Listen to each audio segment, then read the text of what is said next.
ये तीर हमें ऊपर जाने के लिए कह रहा था, लेकिन हमें ऊपर जाने का रास्ता नहीं मिला। तब तक अचानक सामने से एक दरवाजा खुला। हमारा दिमाग चौंधी आ गया। अंदर इतनी लाइटें थी कि क्या कहें। आजकल जहां तहां सिक्कों की खनखनाहट सुनाई दे रही थी, लेकिन मुझे पता नहीं चला कि सिक्के कहाँ हैं। आज आके देखा कि यहाँ पे सिक्के हैं। तभी हमारी नजर शीशे में बंद कस्तूरी मेथी पे पड़ी। वहां पे पहले ही दो लोग कस्तूरी मेथी के फिराक में थे और हमें देखते ही इधर उधर हट गए।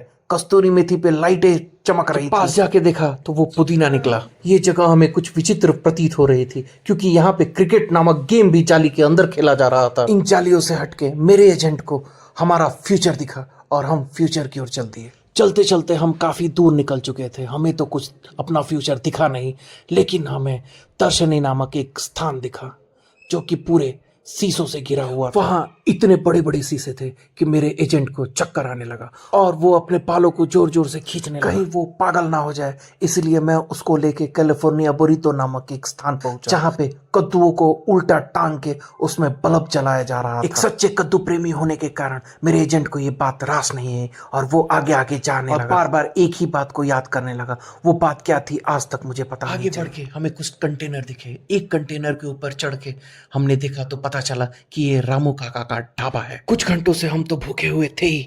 आगे कुर्सियां और टेबल लगे हुए थे, लेकिन आज ढाबा बंद था और निराश होकर और भूखे पेट ही हम नीचे उतरे। इस कदर परिस्थितियों से निराश होकर मेरे एजेंट ने छत से कूदने का निश्चय किया। वो भागा भागा बिल्डिंग के टॉप फ्लोर पे पहुंचा। तभी मेरी नजर सामने बन रही गूगल की नई ऑफिस बिल्डिंग पे पड़ी। फिर मैंने अपने एजेंट को रोकते हुए बोला, ये अभी सही समय नहीं है।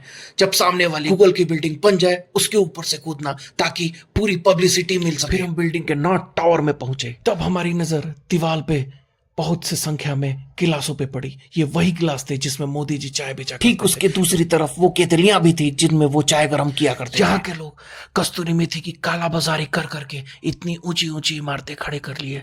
तब मुझे जाके पता चला कि यहाँ के लोग इतने अमीर हुए हैं कैसे। परिस्ता से कैसा रिश्ता, हम तो मेवा फल खाएंगे। मेवा फल को हाथों में लिए हम डाइनिंग टेबल की ओर बढ़े, जहां पर हमने देखा डाइनिंग टेबल के ऊपर छतरियां उल्टी लगी हुई थी। मेवा फल खाने के बाद मेरे एजेंट का दिल मेज टेनिस खेलने को हुआ और उसने मुझे ललकारा। मेरी मारी हुई गेंद को वो खेल ना पाया और मैंने कहा, खेलना होवे मेज टेढ़ा। मेरी बातों से हताहत होकर वो मेज टेनिस का धुरंधर जैकी चैंपियन बन गया। ये देख के मैंने खेल को ही रस्त गस्त कर दिया और मैंने उसे उल्टे लटके हुए कोहणे दिखा दिए, जिसको देखकर वो घर जाने की जिद करने लगा। मैंने भी मेरे एजेंट से बदला लेने के लिए उसको घर जाकर कोहड़ा भात खिलाया। यहाँ तक बने रहने के लिए आप सबका धन्यवाद। पर प्रणाम, नमस्कार। मिलते हैं हम अगले व्लॉग में। तब तक के लिए आप सब घर जाइए और खाइए भर भर पेट कोहड़ा भात। नमस्कार।